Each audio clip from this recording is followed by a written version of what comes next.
দর্শক, গুলশানে বিএনপি কার্যালয়ে শফিকুল হক, সরাসরি তার কাছে যাব। শফিকুল, বিএনপি কার্যালয়ের সামনের অবস্থা একটু আপনার কাছে জানতে চাচ্ছি। এখন সেখানে কি অবস্থা? নেতাকর্মীরা কি এখনো সেখানে আছেন কিনা, ভিড় কেমন দেখছেন, সব মিলিয়ে বিস্তারিত যদি বলেন।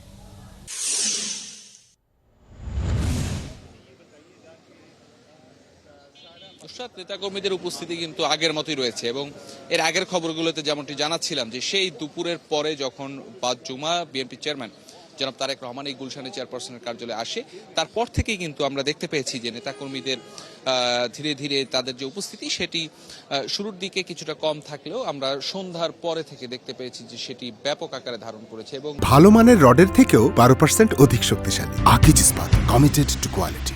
দেশের বিভিন্ন প্রান্ত থেকে নেতাকর্মীরা আসছেন। নেতাকর্মীদের সঙ্গে সাধারণ মানুষেরও একটি উপস্থিতি আমরা এখানে দেখতে পাচ্ছি। পাশাপাশি একটি বিষয় বলে রাখতে চাই, আজকে বিএনপির যারা সংসদ সদস্য নির্বাচিত হলেন তারা তো এখানে বিভিন্ন পর্যায়ের নেতারা তো আসছেনই, পাশাপাশি আমরা বিএনপির সাথে যেই যুগপৎ আন্দোলনে যেই শরিক যারা ছিলেন সেই শরিকদের নেতৃবৃন্দকেও আমরা দেখতে পেয়েছি। কিছুক্ষণ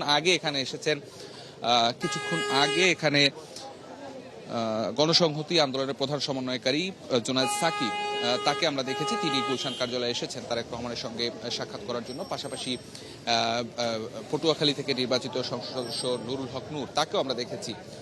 তারা আসলে এসেছেন বিএনপি চেয়ারম্যান তারেক রহমানের সঙ্গে সাক্ষাৎ করার জন্য। পাশাপাশি এর আগে আপনাকে জানিয়ে রাখি যে বিকেল থেকে বিএনপি মহাসচিব মির্জা ফখরুল ইসলাম আলমগীর তিনি যখন এই কার্যালয়ে আসেন, এর আগে থেকেই বিএনপির স্থায়ী কমিটির সদস্য সালাউদ্দিন আহমেদ, আমির খসরু মাহমুদ চৌধুরী, নজরুল ইসলাম খান তারা এই কার্যালয়ে অবস্থান করছিলেন এবং তাদের মধ্যে একটি স্থায়ী কমিটির এই সদস্যদের সঙ্গে একটি সংক্ষিপ্ত মিটিং হয়েছে বলে আমরা জানতে পেরেছি এবং সেই মিটিংয়ে মূলত এই নির্বাচন পরবর্তী যে পর্যালোচনাগুলো রয়েছে স্বাভাবিকভাবেই সেই বিষয়গুলো নিয়ে দলের চেয়ারম্যান, দলের মহাসচিব সহ অন্যান্য সিনিয়র নেতৃবৃন্দের সঙ্গে আলোচনা করেছেন। একই সাথে এই আজকে সালাউদ্দিন আহমেদ বলেছিলেন যে নির্বাচন কমিশন থেকে গেজেট প্রকাশ হওয়ার পরেই কিন্তু যেই পরবর্তী যে আনুষ্ঠানিকতা শপথের বিষয় বা মন্ত্রিপরিষদের যে বিষয়গুলো থাকে সেগুলো নিয়ে তারা আলাপ আলোচনা করবেন। তবে এর আগের যেই প্রাথমিকভাবে যেই আলাপ আলোচনাগুলো বা কাদের নিয়ে সরকার গঠন করবে এটিতে বিএনপির যে পূর্বের অবস্থান সেই সব অবস্থানে তারা অটল রয়েছেন। একই সাথে বিএনপির স্থায়ী কমিটির আরেক সদস্য আমির খসরু মাহমুদ চৌধুরী তিনিও এই বৈঠকটি শেষে বের হয়ে গণমাধ্যমের সঙ্গে কথা বলেছেন এখানে